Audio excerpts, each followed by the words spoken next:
The Lodger is a work of fiction which springs from recorded fact. A story which begins in the year 1888 in London. A London terrorized by the fifth in a succession of recent murders.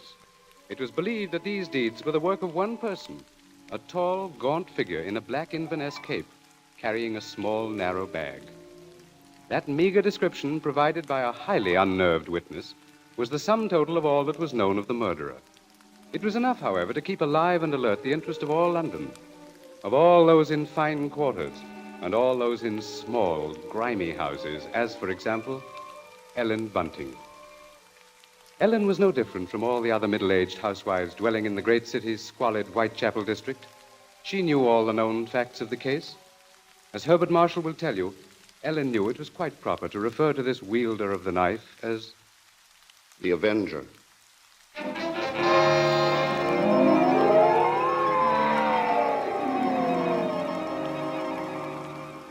Of course, Ellen Bunting was far more concerned with her personal problems than with thoughts of the Avenger. Yet the case of that strange, elusive killer quite often forced all other matters from her mind. There was that mad, meaningless scheme he seemed to follow. All his victims, for example, had been women. All had been young, attractive, and, oddly enough, blonde. But Ellen could no more understand the motive for his brutal slashings than could the police. This night, she and her husband, Robert Bunting, sat before their fireplace reading the newspaper account of the latest murder. The Avenger had struck again.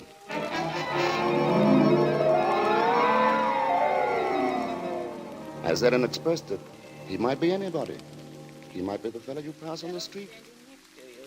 It's a terrible thought. Yes. If only the police had something to go on. It looks like that Avenger's just too quick for him. Look, it says here that this girl he got last night was like all the others. Pretty, blonde, and, described by her friends as a very light-hearted girl. What a pity.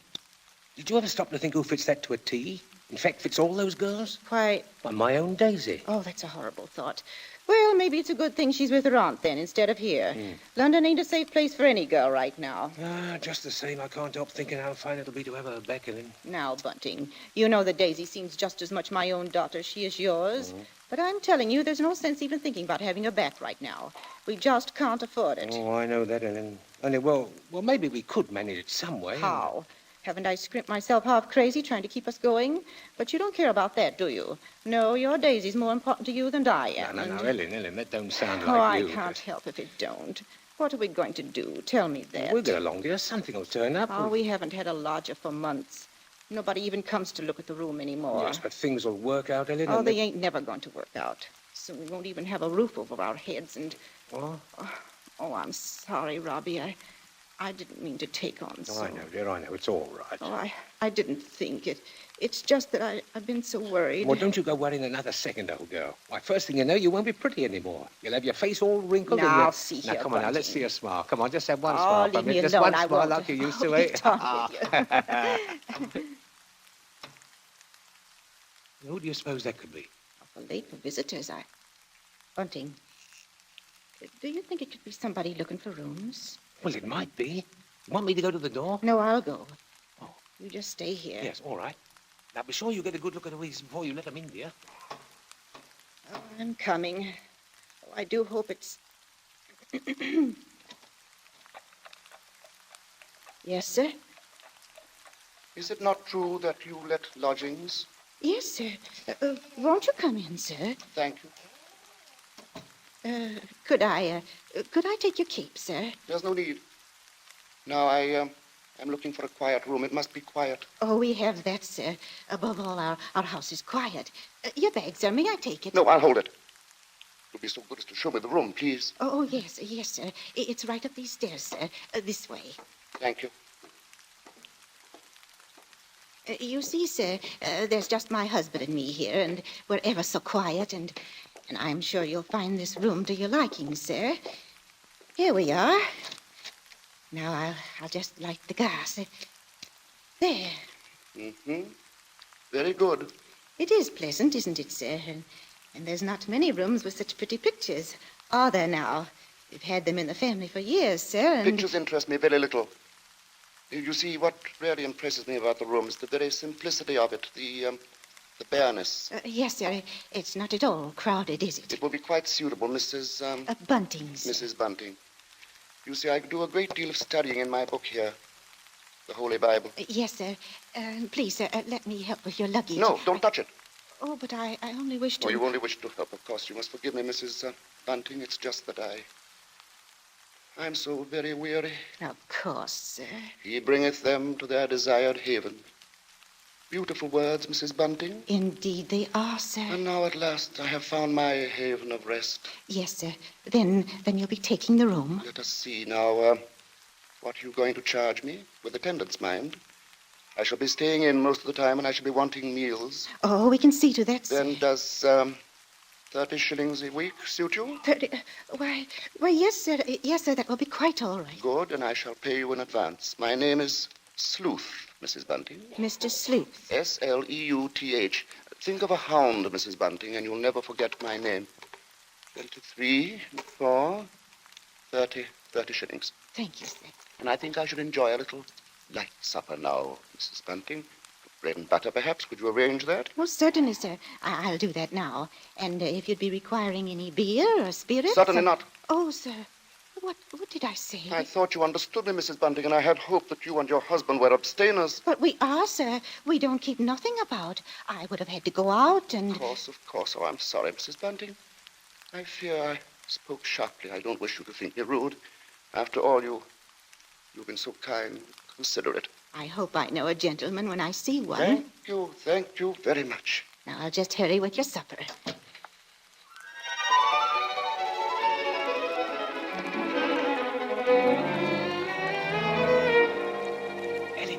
Ellen, did he take the room? Oh, don't bother me now. I have to get him some supper. What did you mean? Come to the kitchen where he won't hear us. He took it, Ellen? Yes, He Bobby. took the room? Yes, we're all right now. Look, 30 shillings. A week in advance. Oh, it's wonderful. Wonderful. And Ellen, do you see what this means? Yes, you can have Daisy now. Yes. Here, Bunting, warm that teapot and put some tea leaves in it. Righto. Yeah, do you know something, old girl? We're not going to worry too much about Daisy being in danger of that Avenger fella. Whatever do you mean, Robbie? Well, she's not a girl who takes a drink, you know. What's that to do with it, please? Oh, something I read in the paper while you was upstairs with the gentleman. They just found out that every one of the Avenger's victims had been drinking. They figured he must be some kind of a rabid abstainer. What a peculiar chap. Now hurry, Bunting, please. Yeah. Two thoughts only governed Ellen's mind. The lodger's light supper and her own good fortune at having such a lodger. Mr. Sleuth was an eccentric sort, but then he was such a gentleman, so quiet, so very religiously inclined. She started up a staircase to Mr. Sleuth's room, her husband at her side. Won't we know how to be safe, though, once Daisy's back in London, eh? We'll see she stays close in the house, Well, I'll be downstairs. Hurry up with his supper, old girl. She has cast down many wounded from her. Yea, many strong men have been slain by her. Come in. And to know the wickedness of folly. Why, Mr. Yes? What is it? Those pictures. Those pretty girls. You've turned all their faces to the wall.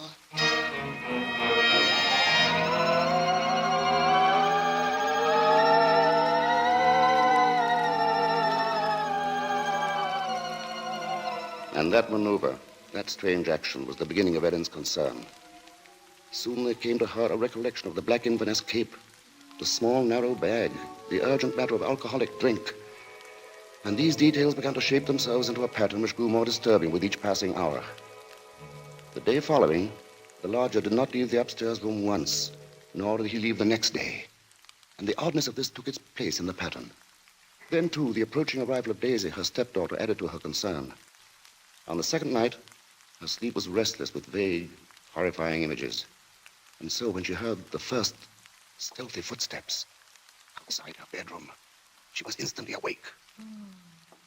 Tensely, she followed those steps down the stairs, down the hallway. She heard the front door open and then click shut. Utter stillness fell upon the house. And outside, the streets were so silent she could hear distinctly the clock from a church tower a mile away told the hour. In her troubled frenzy, she pictured a lone figure plodding through the deep fog, moving quietly, stealthily, stalking, searching, finding.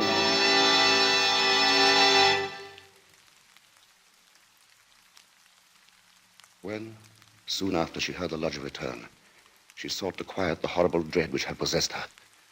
She assured herself that Daisy's arrival that day was no cause for alarm. Now she reasoned, how could there be anything really evil about so religious a gentleman as Mr. Sleuth? But for her there was no more sleep, merely a tormented state of half-consciousness, a state which suddenly dropped from her shortly after daybreak.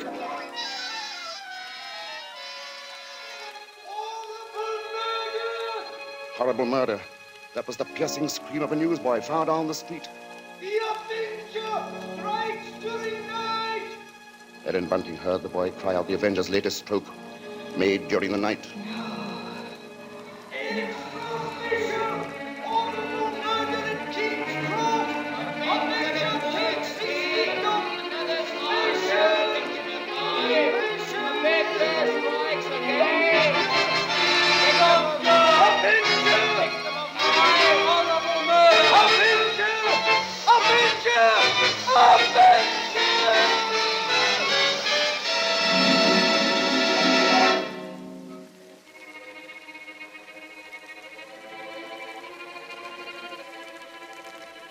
Ellen's first glimpse that morning of the grave-faced lodger brought the sleepless night's warm terror full to the surface.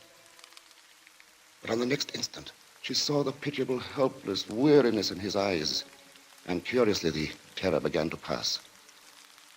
She found that she was hoping desperately that her fears were unfounded. Earlier, she had determined to tell Bunting of the awful convictions in her mind. Now, however, she felt she must be certain before she spoke to a soul. She knew there was one thing she must examine. That was the lodger's single piece of luggage. She'd thought of it often. What could it hold? Not much in the way of clothing, surely. It was too small, too narrow. It was more like a case. A case for a knife. It was along toward noon that Ellen found her opportunity to search the lodger's room. Soon after Bunting left to meet Daisy, Mr. Sleuth himself walked from the house. Ellen watched the tall, thin figure in the black Inverness cape disappear down the street, and then she rushed upstairs, into the room. Quickly, she moved to the closet. It was no different from what it had always been, utterly empty. She found nothing under the bed. She went then to the chest of drawers against the wall. She opened the top drawer and found inside nothing but a frayed shirt, 2 handkerchiefs. The next drawer, underclothes, socks. The next empty. There remained then only one possible place for the small, narrow bag, the bottom drawer, and it was locked. Tugging at the drawer, she heard suddenly the opening of the front door downstairs. Panic-stricken, she rushed out of the room and down the hall to the head of the stairs. Upstairs, Ellen? Ellen, Daisy's here. Oh, Mother Ellen, it's so good to see you. And oh, whatever's the matter? Yes, you've gone quite white. Oh, well, I'm all right. I wasn't expecting you so soon. Oh, you don't know how fine it is to be back, Mother Ellen. Oh, the country's all right in its way, but there's nothing like London now, is there? No, there isn't. But as long as that Avenger's about, I can see we're going to have to do something about these blonde locks, eh, Ellen? Oh, don't worry about that. I'll dye 'em maybe, or just pin 'em under my hat. Daisy, I might as well get you settled. Oh, now, Father, isn't that just like her? She's straight to the point, and no fuss. Why, I'll bet a sixpence you'll have a dust cloth in your hand before you've got your coat off. Mr. Sleuth. Mrs. Bunting, I see my door is open. Oh, we were just leaving, so we... Does this mean that all of you have been in my room? Oh, not at all, sir. What must I do? Keep it locked? But you see, sir, I was just tidying up a bit, and Mr. Bunting, he brought his daughter up, sir. She just arrived. This is Daisy, sir. Pleased to meet you, sir. She's been away for quite a long while, you see, Mr. Sleuth, and that's why we're a bit excited, you might Yes, think. you must have been surprised when you came in, hearing us laughing and carrying on that way. Yes, I must say I was. However, Miss Daisy, there are all types of joy, are there not? Yes, I'm sure there are. The despicable evil joy of the abandoned and the divine happiness of the blessed. A vast difference, that. You do understand me, don't you? Well, yes, sir. Yes, Mr. Sleuth. I devoutly hope so, Miss Daisy. Nowadays, there are so very few young women like yourself who do. In fact, I all but despaired ever of finding one. If you'll excuse us now, sir, we'll be getting Daisy's things put Of away. course, Mrs. Bunting, and I must be getting to my room. Believe me, Miss Daisy, it's been a revelation to meet you. Oh, thank you, sir. I'm sure we shall have much to discuss. He's a queer one, all right. Such a gentleman, isn't he?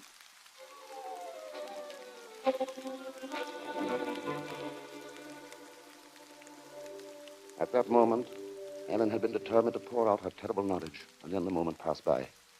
She told herself that perhaps the past few days had been nothing more than a grim illusion, a tormenting play of imagination. She would wait then until she had attended the coroner's inquest into the last Avenger murder. There, perhaps, she could hear evidence to disprove all her fears, to assure her there was no earthly harm in Daisy being so near the lodger. This was her gravest concern now, for on the next day, Mr. Sleuth made it a point to see the girl more than once. And fearfully, Ellen saw that Daisy welcomed his visits. As Ellen was preparing to step out to the inquest, she heard once more the voices of her stepdaughter and the lodger coming to her through the kitchen door. She hesitated before entering. Tense, strangely apprehensive. I do believe, Mrs. Newt, I've never known a gentleman with such funny ideas. Oh, Mother Ellen, you should hear what Mr. Sleuth was just saying. Perhaps, Daisy, you would excuse yourself and... He thinks people, and especially girls, should spend all their time praying. I sought to explain, Mrs. Bunting, that all women are placed on this earth filled with evil. They therefore must struggle constantly to find the paths of righteousness. Why, Mr. Sleuth, you mean a girl's not to enjoy life at all? Not to have fun? Frivolity, my child, is the devil's breeding ground, and all his implements are there. Temptation, pleasure, wine. Oh, that's crazy. Well, there's nothing I like better than a glass of wine, and I'm not... You drink. She didn't know what she was saying, Mrs. Sleuth. Just a child, and Daisy, you'd better go now. But I didn't say nothing wrong. What's the harm in a glass of wine? She lieth in wait as for a prey, and increaseth the transgressors among men. I don't know what you mean. I never heard such nonsense. You call Holy Scripture nonsense? So what I prayed against is true. You are beyond salvation. That's not so. I'm a good girl, I am, and I won't have you saying that. Daisy, go into the front room. Quite all right, Mrs. Bunting. I must be going upstairs anyway. I'm used to being misunderstood, you know. People never realize that my efforts are simply for the greater good of humanity. Of course. And that the power on high will direct my hand toward the expulsion of all evil. Daisy, listen to me. Yes? I've got to tell you about... About what, Mother Ellen? Nothing. I've got to go out for a while now. I'll be back.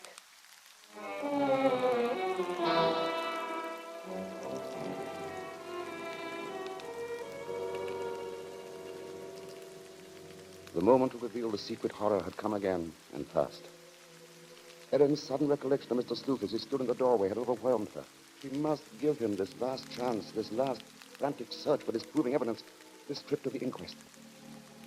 If that chance should fail, then she would tell Bunting or the police.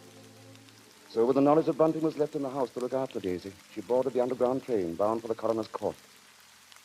But as the train pulled away from the station, a new torture came to her, began to mount in her mind.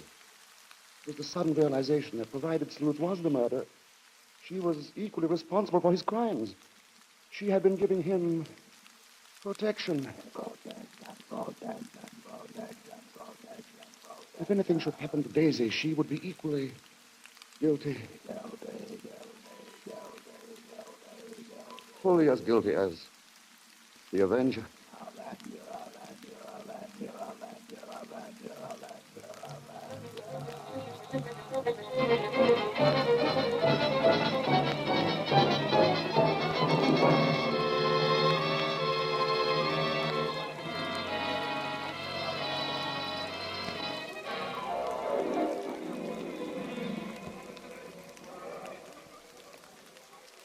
Ellen, seated at the rear of the small but crowded inquest room, listened to each of the witnesses as they were called. And from one of them she found the first hope she had known for many days. This witness lived next to the alley in which the Avenger had committed his crime that night. She had seen him from her window, and the man she described in no way resembled Ellen's lodger.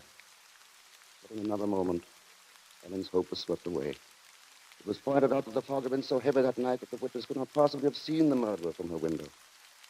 She left the stand, replaced by a Mr. Kennott. This elderly gentleman was certain that he had not only seen, but talked with the Avenger. It was in Regent's Park, he testified, only a few moments before the murder, Mr. Coroner. When I saw him, he was quite a tall man, very gaunt-looking, and carrying a handbag. A handbag, you say? Yes, a small, narrow one. Just such a bag, I might add, as might contain A knife. As Ellen heard these words, the tension which had been mounting up within her became almost unbearable. Rigid with horror, she gripped the arms of her chair. She heard the coroner. I shall have to ask for more order in the court. And now, Mr. Kennett, I understand you heard this man speak. Oh, yes. He had a rather high, hesitating voice. An educated man, I would judge, but quite mad. What do you mean by that? Well, as he emerged from the fog, he was talking aloud to himself. Believe me, sir, he was reciting scriptures from the Bible.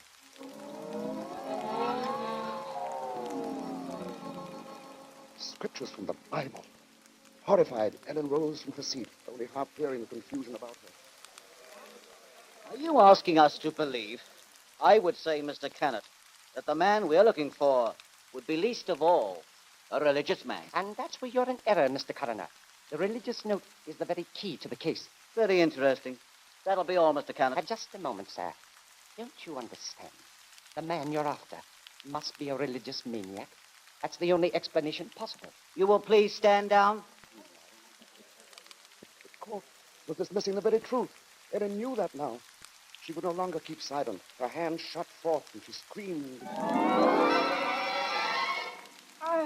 I want to say...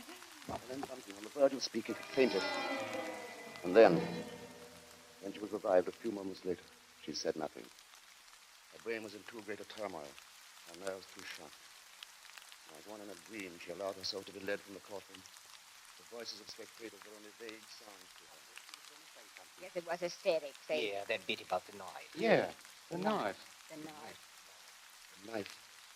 As Ellen Bunting proceeded homeward, the remarks from the spectators remained in her mind. She heard them over and over. See? That bit about the knife. Such a bag is like a knife.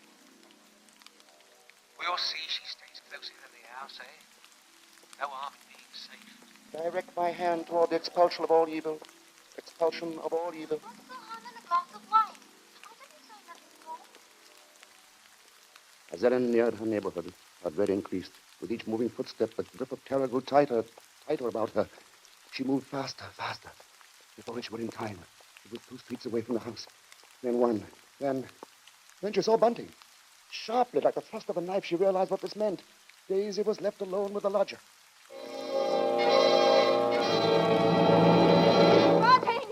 Bunting! Yes, Ellen, what is it? Oh, Bunting, tell me, Bunting. Where's Daisy? Where is she? I say, where? Why, at home. Oh, listen to me. Try to understand. Sleuth is the Avenger. What are you saying? Our lodger. He's the Avenger, Bunting. Oh, but there's no time for that. Daisy's in danger. Hurry! Hurry! Yes. Daisy! Daisy!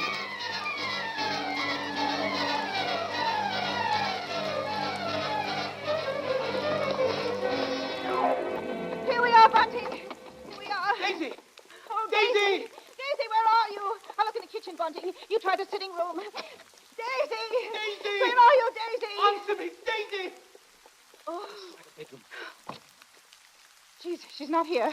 What about the dining room? Look, she's not there. She's not downstairs. Then there's just his room.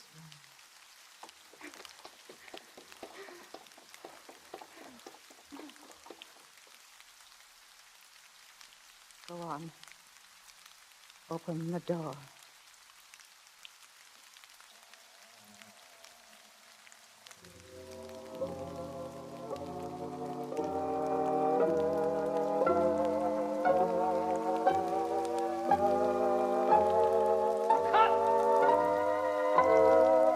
Okay, Mr. Hitchcock. Track cut and clear. Did you say cut? What's the idea, Hitch? I've a few more lines to do. As Mr. Marshall, the narrator, you have, not as Mr. Sleuth, the lodger. Hitch, you can't stop the play right here. It isn't fair, you know. Why isn't it, Bart?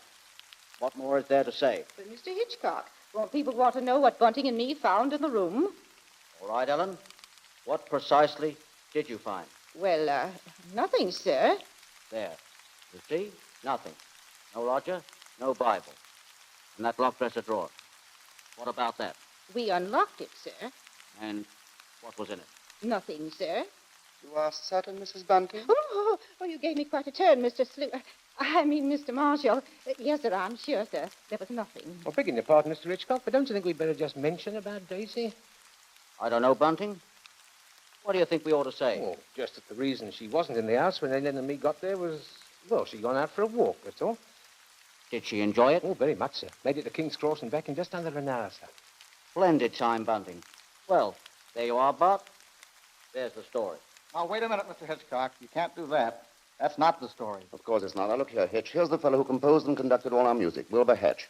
He wants to know about this, too. Everybody does. All right, Bart. What is it they want to know? What became of Mr. Sleuth? Oh, him. Why, he left that afternoon. They never saw him again. And now I think we ought to say something about the Columbia forecast Mr. show Hitchcock, for... sir, will you please... Stop him, Mr. Marshall. Hitch, listen to me. Yes? What is it? They want to know when the Avenger finally was caught. Oh, well, let me ask you something, Bart. Are you acquainted with Loretta Young? Yes, what's that got to do with it? Well, in next week's Columbia Preview series, Miss Young will take the starring role in the drama of an American Red Cross nurse. That's good news, isn't it? Oh, that's great. But now listen, Hitch, you've just got to tell that audience exactly when and how Mr. Sleuth was caught. Caught? Why on earth should he be caught? Why? Well, he was the Avenger, wasn't he? Was he?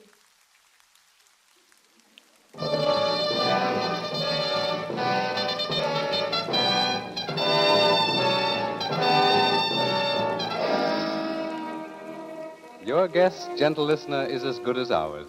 Even Mrs. Bella Glounce, who wrote the novel, isn't entirely sure. For his masterful direction, our thanks to Alfred Hitchcock, whose latest pictures are David O. Selznick's Rebecca and Walter Wanger's Foreign Correspondent. For his superb characterization of Mr. Sleuth, our thanks to Herbert Marshall. And our thanks to the outstanding British character actor who tonight portrayed the role of Bunting, Edmund Gwen. If you liked tonight's program and want to hear more in the same highly original Hitchcock vein, radio versions of The Lady Vanishes and The 39 Steps, for example, write to CBS and tell us so. Your interest will help bring Suspense to the air as a weekly feature.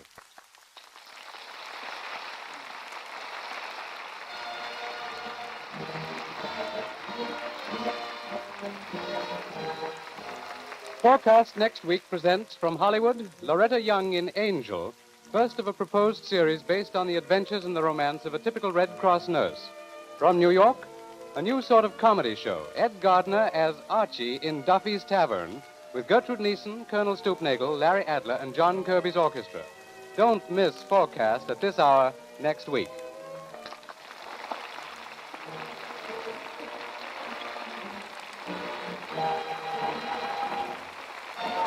Thomas Freedancer speaking. This is the Columbia Broadcasting System.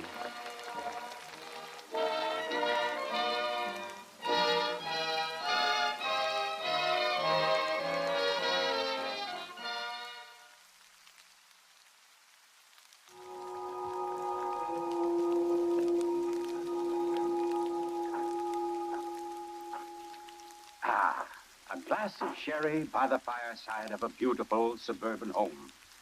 What could be more comforting? You're an admirable host, Mr. Depard, and it's really a shame our first meeting is under such a cloud. It's also a shame I have so little time to tell you which one of your guests here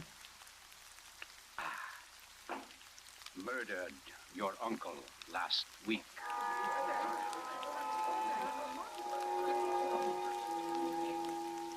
Now, let's see now. I believe we're all here. Your wife, your friend, Mr. Stevens, Captain Brennan. Yes, and incidentally yourself. Just who did you say you were? Well, no wonder you've had so much difficulty with the case, Captain. My name is Cross, Godin Cross, the writer. As a matter of fact, it's because of my just completed book, Poisoning Throughout the Ages, that I happen to be here now. And Ted Stevens there happens to be a member of the firm which publishes my work. I'd never seen him until tonight, but I've been told what happened. This afternoon, he began reading my manuscript for the first time on the train.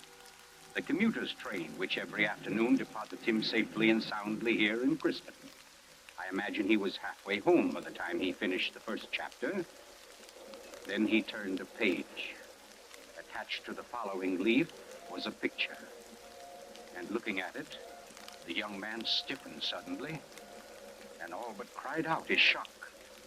It was a picture of a young woman, and under it had been printed, famous poisoner Marie Dobré, 1676. Ted Stevens was looking at a picture of his own wife.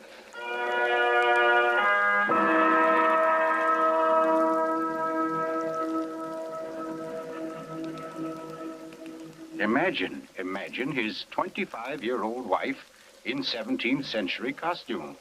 The face, the features, even a wistfulness of expression were identical. Even the name. Dobré was his wife's maiden name. But no, that was ridiculous. This woman in the picture was, well, one of his wife's ancestors. Yes, that was it. Simply an amazing family resemblance. Marie would be waiting for him at the station, and he'd have to tell her about it. He wondered why, however, she'd never told him about it. Oh, well, but you don't discuss such an ancestor, do you? Ted Stevens glanced down at the chapter to which the picture had been attached. It was entitled, The Affair of the Non-Dead Woman.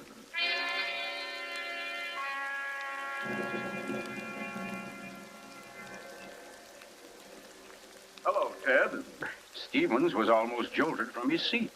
It was Dr. Weldon, professor of English at the college, an old friend of his. Quickly, he thrust the picture beneath the manuscript and moved over. Hi, I didn't see you, Doc. Oh, here, have a seat. Oh, I thought maybe you were giving me the, what do they call it? The brush off? Oh, no, say, as a matter of fact, Doc, you're the one man I do want to see. Yeah? Very flattering. Remember those discussions we used to have about murders? Better than bridge anytime. Well, I got the idea that you'd made sort of a hobby out of the old cases, the historical ones. Well, I've studied quite a number of them, yes. Ever hear of a woman named Marie Dobré? Marie Dobré? Marie Dobré. Oh, yes. That was her maiden name, of course. One of the finest specialists in arsenic poisoning you could ever hope to find. Oh, we're almost at our station, Ted. Let's get to the door. Yes, a real charmer Marie was. Must have disposed of half 100 husbands, lovers, suitors, and just plain friends before she was caught. What happened to her, Doc? She was beheaded and burned. Crispin!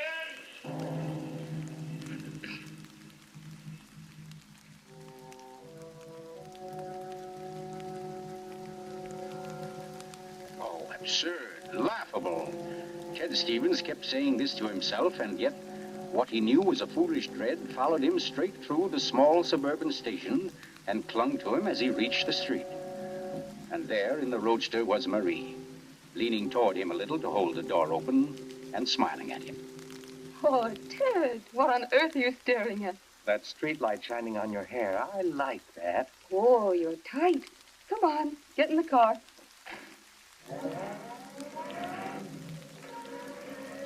Then, like a wisp of smoke, it was gone. The whole ridiculous fear, the delusion.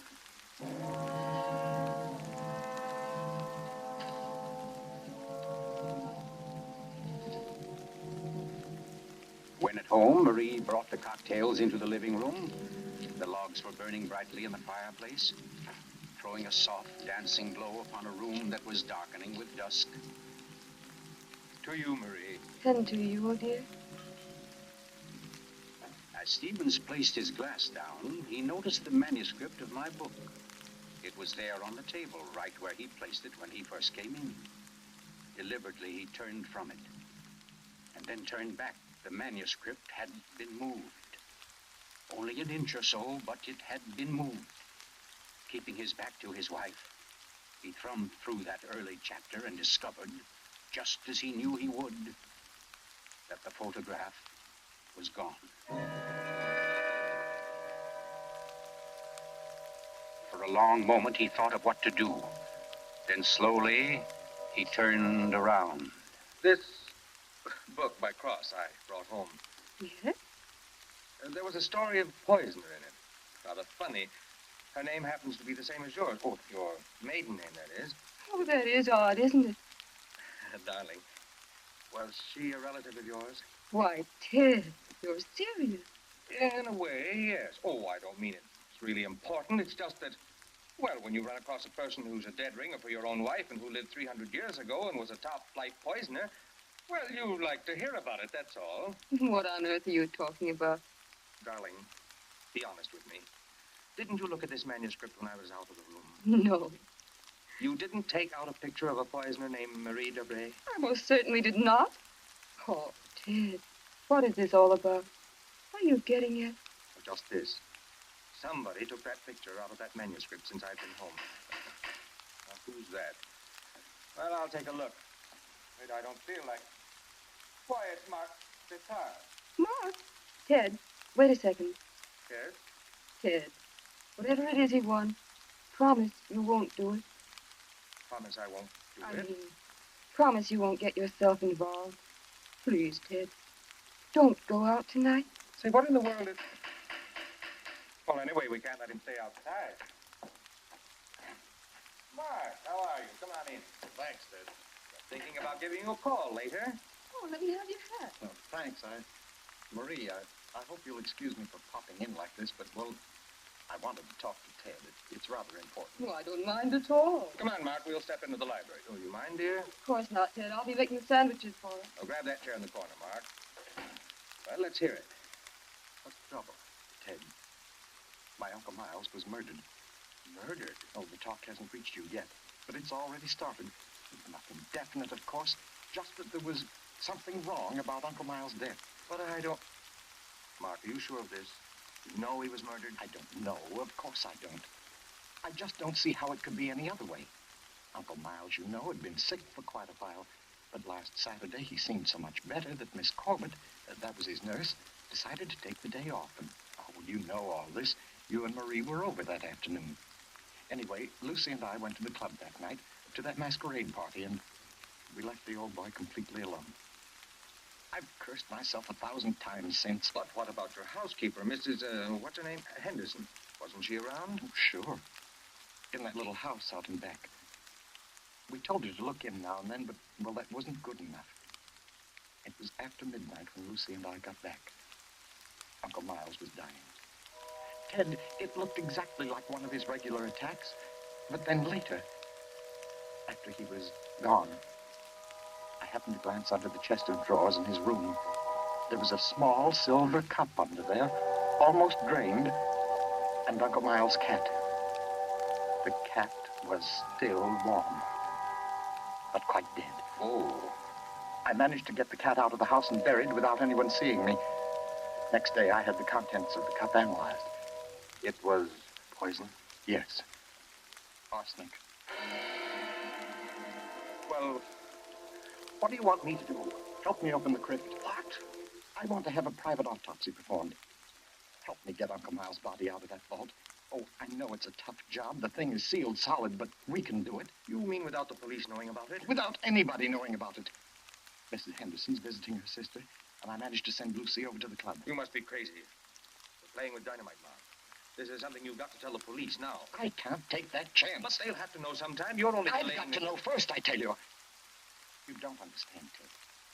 There was somebody in Uncle Miles' room that night, handing him something in a silver cup. Mrs. Henderson was on the porch by the window. She saw her. She saw her? Ted. She thinks it was my wife.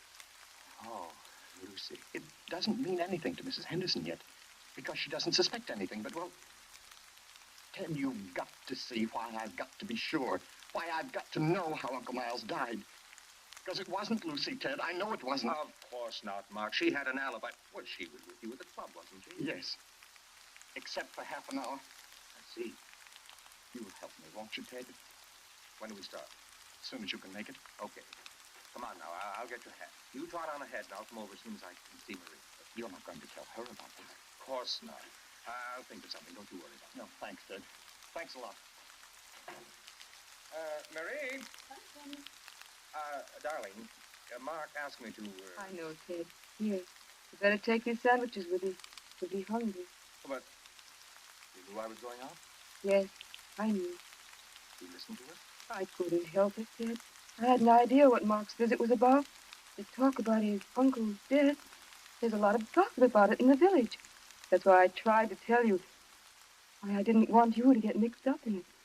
But it's too late now, isn't it? I mean, you're going. I can tell by the way you look. Ted, wait a second. There's just one thing I want to tell you before you leave. And that is that no matter what happens, no matter what you find or think or believe, I love you. You'll remember that, won't you? I'll remember you said so, Marie.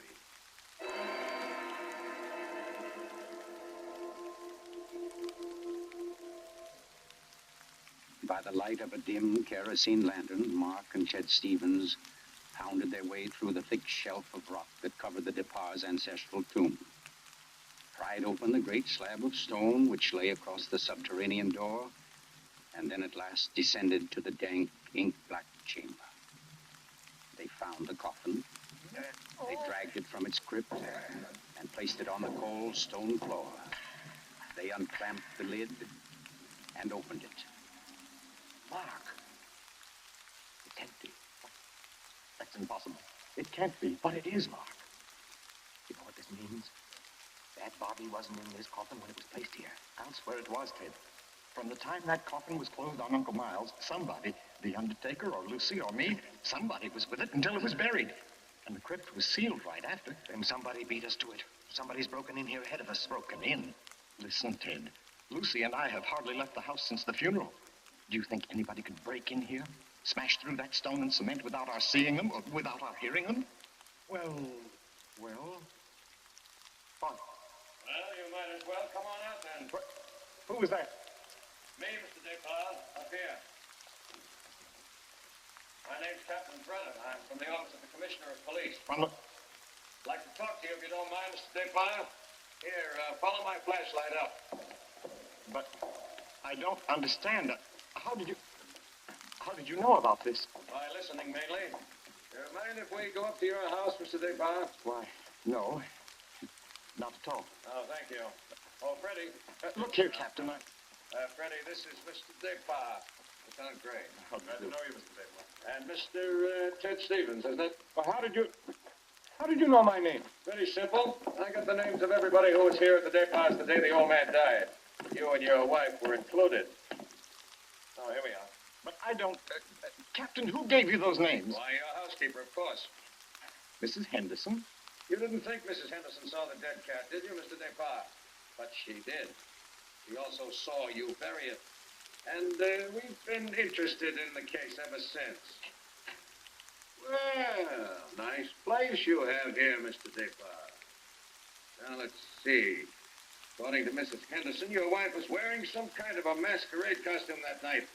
What kind of a thing was it? Well, it was a... Oh, there, you can see it. It was copied from the dress in that old painting over there. Oh, yes. Funny, where's the woman's face? It's always been that way, long as I can remember. Somebody must have thrown acid on it or something. Can't blame them much. She was a poisoner. A poisoner? Yes. The story goes that one of my ancestors was responsible for her execution. Marie Dobray, her name was. Oh, yes. I've read about her.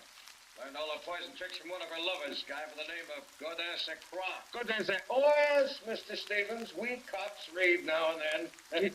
Did you say Godin Saint-Croix? That's French. We call it cross. Absolutely no limit to a cop's education, is there?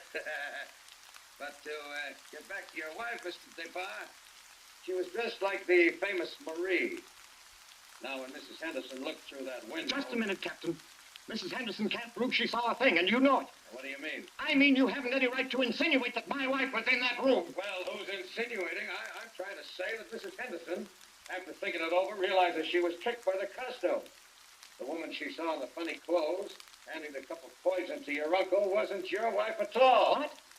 Because your wife is an unusually tall young woman. And the one Mrs. Henderson saw was fully half a head shorter. More on the order, let's say, of Mr. Stevens' wife. My wife? Captain, this is absolutely ridiculous. Well, I don't know. What's the matter, Mr. Stevens? You're trembling like a leaf.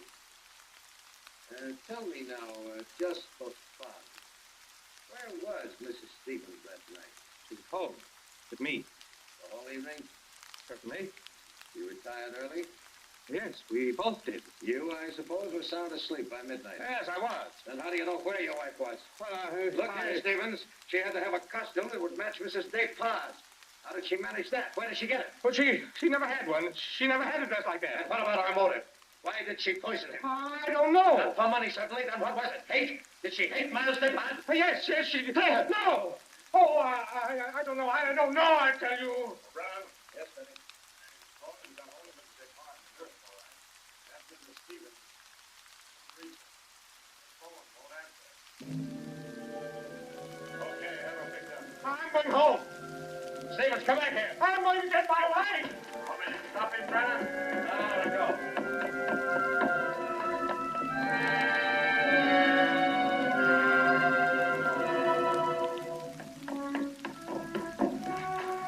Marie! Marie, where are you? It's Ted. Marie, what have you done? Marie! Oh, good evening. Who are you? My name is Cross. Go down Cross. Cross? Where's my wife? What have you done to her? You fiend, what have you done to my wife? Why, nothing at all, young man. Here, sit down. You're lying. Something's happened to her. The police just phoned. There wasn't an answer. Why are you here? Why am I here? Well, because your wife, reading my chapter on the Dubrays, realized I knew more about the family than even she did.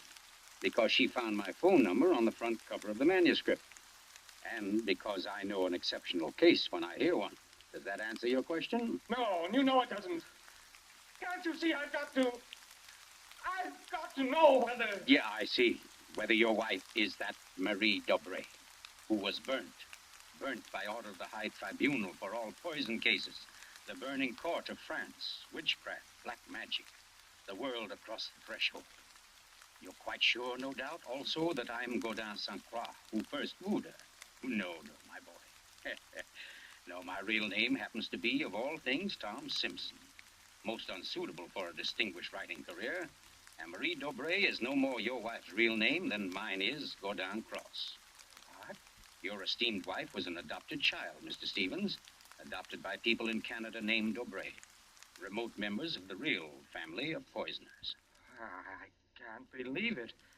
Why didn't she tell me? Why? Because until I told her half an hour ago, she didn't know it herself. You see, in the course of my research on the family, I found out about it. And in the course of talking with your wife, I found out something else. How for years she was haunted by the fear that she might be a poisoner by inheritance, by blood. And you can see, can't you, why she never talked about it? Or her past to you? Yes. And yet, Mr. Stevens, you had all but made her forget that past. You. And that's why she was willing to lie, to steal a picture, do anything, in order to hold you to her. Yes, I see that now. You know, young man, I rather think she loves you. But as you will see, though, she comes only when I call her. Mrs. Stevens? You mean she's... Yes, Mrs. Marie, it's you. You're all right? Oh, yes, dear, we're both all right now, and nothing can change it, ever. Marie, listen. Will you say Marie, dear? Say Maggie. Maggie? Oh, that's my name, my real name. Maggie McTavish. And it's a lovely name, dear. The most beautiful, gorgeous... Darling, please. You don't understand. The police, they think you had something to do with Miles' death. They think I did. So, now, Mr. Stevens, before we go back to the Depars, don't you think you'd better tell me everything that's been said and done up to date? Having just saved your wife's soul from the burning court, now I'll wrest her body from the electric chair.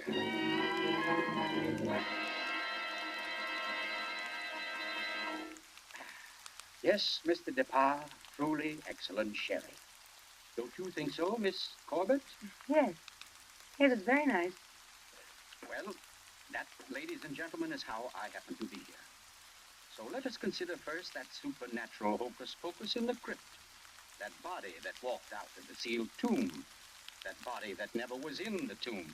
Never was in the tomb? No, Mr. Depar.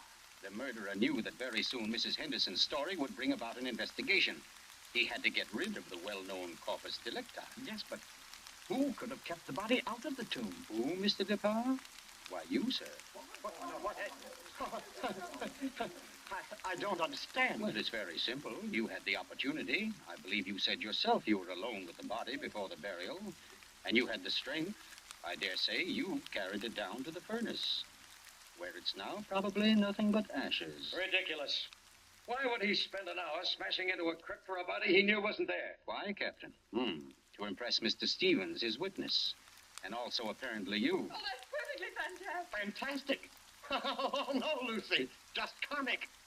And I suppose, Mr. Cross, that I also put on a woman's masquerade costume, went into my uncle's room and handed him a nice cup of arsenic. No. That had to be done by a woman. Your accomplice, as a matter of fact. Oh, now, come. You mustn't all look at Mrs. DeParr, because Mark DeParr's one noble act was his frantic effort to prevent his wife from being charged with the crime. A crime which he and Nurse Myra Corbett committed. Myra Corbett? Why, you... Yes, sir. Yes, Mr. Stevens, this quiet little lady beside me. Why would I do such a thing? Money, Miss Corbett. A cutout of Mark DeParr's inheritance. Payments for services rendered. That's an absolute lie, Cross. You see, ladies and gentlemen, Captain Brennan never bothered to check Miss Corbett's whereabouts on the night of the murder. Why even think of the nurse? She was the custodian of the old man's health. Oh, you're crazy. And yet who but a nurse could so naturally offer the old man a cup? A cup he was sure contained medicine. You're making it up. The whole thing, you're just And making it who up. but Miss Corbett, living right here in this house, would know what kind of masquerade dress she must copy, would know when Mrs. Henderson would pass the window that night, pass and see her, and accept her, she hoped, for Lucy DeParr. No, that's not true. Oh, I didn't yes, do Miss it. Corbett. Yes, I Miss didn't Corbett, do that it. dress was the touch that wrecked you. That was your own idea, wasn't it? Not Mark's. You weren't content with a mere murderer's share of the profits. You wanted a wife's share, half of the whole estate. You wanted Lucy DeParr convicted and out of the way for good. Well, I give you a toast, Miss Corbett, with Mr. DeParr's excellent sherry, to a particularly ruthless poisoner. And yet, you know, on the whole, I'm rather partial to female poisoners. Why, only tonight I... Here,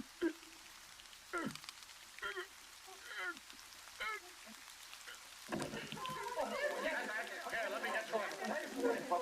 Mr. Cook, what's the matter, Brennan? This man's dead.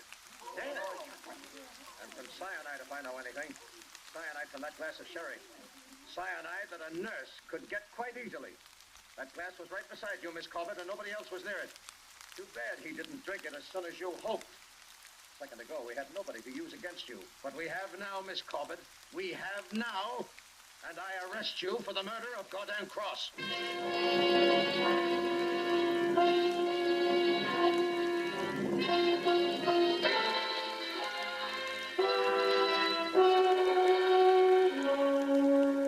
Now close to 5 months ago that the prominent author was murdered. And tonight, Myra Corbett pays with her life for that crime. The former nurse, at first protesting her innocence, Yes, I'm in here, dear. Oh. I thought you might... Why did you cut it off for? Huh? What do you mean? The radio. Oh, yeah, well, I thought you wanted to talk. Poor Ted. Don't you think I know you better than that? What was on the radio? Well, there wasn't any... Okay. It's about Myra Corbett. She goes to the chair tonight. Oh, I didn't think you wanted to be reminded. I don't really. But making such an effort to hide it only keeps it alive, doesn't it? All right, darling. Know what I came in to ask? If you wanted a cocktail before dinner? The largest one you've got. Fine, I'll get off the ice cube. I know. If I'll fix up the fire. Okay, Marie. Steve. Where are some papers to start it? Right there by the bookcase. And the name's not Marie. It's Maggie. Because, darling, Marie's dead and gone forever.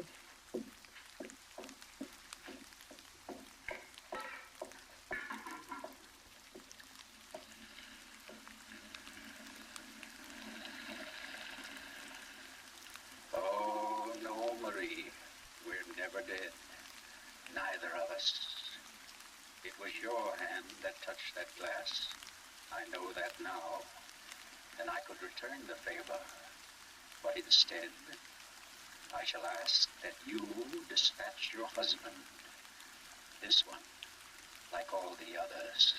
Now, just a little bit of poison in the drink, Marie. Any kind of a drink. What kind, Ted? What kind of a cocktail shall we have? Oh, any kind, darling. Any kind at all.